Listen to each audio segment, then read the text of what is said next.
श्रोतेहो नमस्कार. ऐसी अक्षरे रसिके या कार्यक्रमात कवितेचं क्षितिज या मालिकेत शांता शेळके यांच्या हृदया गात रहा निज गीत या कवितेसंदर्भात प्रथमेश पाठक यांचा काव्यानुभव आपण ऐकणार आहात. आनंद आपण कायम बाह्य गोष्टींशी जोडत राहतो आणि घडत असलेल्या घटनांवर आपण प्रतिक्रियात्मक जगत राहतो.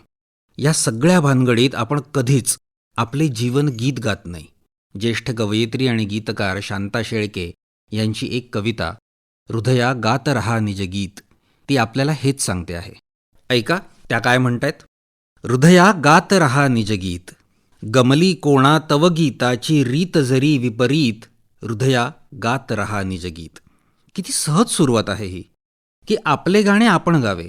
एखाद्याला त्या गाण्याची रचना विचार विपरीत जरी वाटले, अर्थात जगावेगळे जरी वाटले, तरीही आपण स्वतःचे हे गाणे गात राहावे, जगाची पर्वा न करता. आणि हे का करायचे तर त्याची कारणं पुढच्या कडव्यांमध्ये दिली आहे. आपुल्या अनुभूतीची वाणी स्फुरते जरी तव गीता मधुनी, वृथा कशाला जननिंदेने व्हावे तू भयभीत, हृदया गात रहा निज गीत. अरे तुझं गाणं हे तुझ्या अनुभवातून व्यक्त झालं आहे ना, मग त्यावर इतर कोणाच्या मोजमापाची पट्टी घेऊन काय बसतोस. आणि त्यातून कोणी निंदा जरी केली तरी त्यावर काय व्हायचे, कारण तुझं जगणं हे तुझं आहे. तसंच तुझं गाणं देखील. पुढच्या 2 कडव्यांमध्येही त्या हेच सांगतात. रणभेरींची नसो गर्जना, उन्मादाची नसो जल्पना, तार जीवाची पिळवटुनी ये त्यातून हे संगीत, हृदया गात रहा निज गीत. व्यथा उरीची लावी हुरहुर आणि उमटती सुंदर हे स्वर, हे दुःखाचे लेणे ने निज, शब्दातून मिरवीत, हृदया गात रहा निज गीत. हे तुझे गीत लिहित असताना, अर्थात तुझं जगणं जगत असताना अतिशय दुःख भोगली आहेत.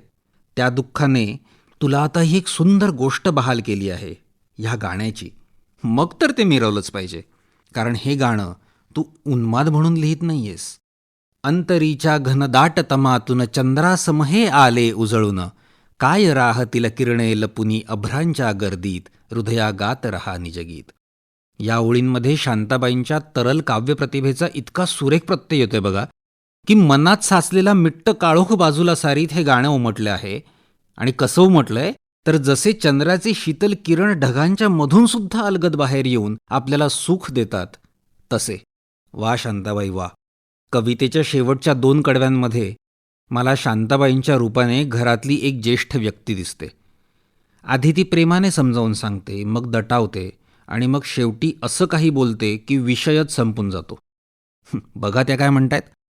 गान उरीचे धरता कोंडून, असह्य होईल तुझला जीवन, प्रखर विषासम हे तर तुझला सुटेल रे जाळीत, हृदया गात रहा निज गीत. थोडक्यात, अरे वेड्या माणसा, हे आतले व्यक्त होणे जर तू टाळत राहिलास तर घुसमटून मरून जाशील रे. त्यामुळे तुला हे करावंच लागेल. आणि मग येतो निर्वाणीचा सूर. ज्ञात जगाच्या पैल तीरावरी, असेल कोठे रसिक कुणी तरी, प्रांजल तुझिया बोलावरती जडेल त्याची प्रीत, हृदया गात रहा निज गीत.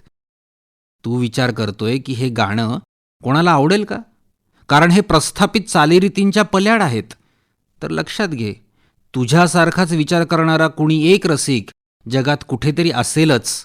तोही तुझ्यासारखंच जगत असेल, तोही तुझं गाणं प्रेमानं ऐकेल आणि त्याचं प्रेम तुझ्या गाण्यावर जडेल. तेव्हा तुला आता गात राहीलच पाहिजे. ही संपूर्ण कविता जीवनाच्या अनुषंगानं वाचली तरी महान आहे, किंवा मला यात शंका येते ती ही की गीतकार म्हणून त्यांना येत असलेल्या अनुभवांना उत्तर म्हणून लिहिलेली आहे का. जिथे त्यांनी लिहिलेली गीते निर्मात्यांनी नाकारली असतील, समीक्षकांनी त्यांना हिणवलेही असेल, समकालीन कवींनी त्यांना कदाचित दूर केले असेल, अशा अनेक विवंचना असतील. पण कुठल्याही परिस्थितीत आपण आपले गाणे गायलाच हवे, हेच शांताबाई सांगतात. ऐसी अक्षरे रसिके या कार्यक्रमात कवितेचं क्षितिज या मालिकेत हृदया गात रहा निज गीत या शांता शेळके यांच्या कवितेसंदर्भात प्रथमेश पाठक यांचा काव्यानुभव आपण ऐकत होतात. या कार्यक्रमासाठी निर्मिती सहाय्य रोहिणी पाटील, सादर करते राजेश शेजवळे. ही आकाशवाणी मुंबई केंद्राची निर्मिती होती.